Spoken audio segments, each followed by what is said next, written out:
మన ఛానల్ను సబ్స్క్రైబ్ చేయండి, అలాగే లైక్ చేయండి, కామెంట్ చేయండి. ఇక మనం మరి జర్నలిస్టు మన విఠలన్నను లైన్లోకి తీసుకుందాం. అన్నా విఠలన్న నమస్తే. నమస్తే అన్న బాగున్నానా? మీరు ఎట్లా ఉన్నారన్న? బాగున్నారా? ఇక్కడ నుండి స్టార్ట్ చేద్దాం అనేది మీరు చెప్తారా, నేను నన్ను చెప్పమంటారా అన్న? అంటే మనం ఉత్తర తెలంగాణ ఆదిలాబాద్ నుంచి ఖమ్మం వరకు ఎనాలిసిస్ చేద్దామన్నా. అంటే ప్రస్తుతం ఉన్న గ్రౌండ్ రిపోర్ట్ ఎట్లా ఉంది అని నాకున్న ఇన్ఫర్మేషన్ గ్రౌండ్ రిపోర్ట్ ప్రకారం ఆదిలాబాద్ లో తీసుకుంటే సాంప్రదాయంగా ఆదిలాబాద్ అనేది మనకి అక్కడ ఫస్ట్ నుంచి కూడా ట్రైబల్స్ ఉంటారు, కోయలు, గొత్తి కోయలు, కొడరెడ్లు, లేకపోతే లంబాడి ఇట్లా ఉంటది.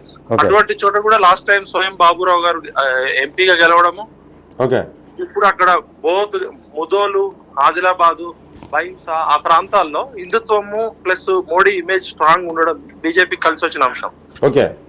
కాంగ్రెస్ పార్టీ ఒక టీచర్ కి కార్యకర్తకి టికెట్ ఇచ్చి మంచి పని చేసినప్పటికీ కూడా ఇప్పుడు ఉన్న పోటీలో అక్కడ బీజేపీ 100% లీడింగ్ తీసుకొని బీజేపీ గెలిచేయడానికి క్లియర్ ఇన్ఫర్మేషన్. ఓకే అన్న, అంటే అక్కడ ఆదిలాబాద్ ఎస్టీ నియోజకవర్గం కాంగ్రెస్ నుండి ఆత్రం సుగుణ గారు, బీజేపీ నుంచి వెళ్ళి నగేష్ గారు, అలాగే బీఆర్ఎస్ నుంచి వెళ్ళి ఆత్రం సక్కు, వీళ్ళు ముగ్గురు కూడా పోటీలో ఉన్నారు. ఇక్కడ అంటే బీజేపీ గెలిచే అవకాశాలే క్లియర్ కనిపిస్తున్నాయి అన్న మీ సర్వేలో? అంటే అక్కడ 4 కాన్స్టిట్యూన్సీలలో బీజేపీ లీడ్ తీసుకుంటుంది, 3 చోట్ల కొంచెం కాంగ్రెస్ ఎడ్జ్ కనబడుతుంది. కానీ ఓవరాల్ గా మొత్తంగా పార్లమెంట్ నియోజకవర్గం మొత్తం తీసుకుంటే బీజేపీకి క్లియర్ కట్ ఎడ్జ్ కనబడుతుంది. సో బీజేపీ మొదటి ప్లేస్ లో ఉంటుందా అన్న అక్కడ? బీజేపీ మొదటి ప్లేస్ ఉంటుంది, కాంగ్రెస్ ఉంటుంది. Second place Congress. ఓకే అన్న.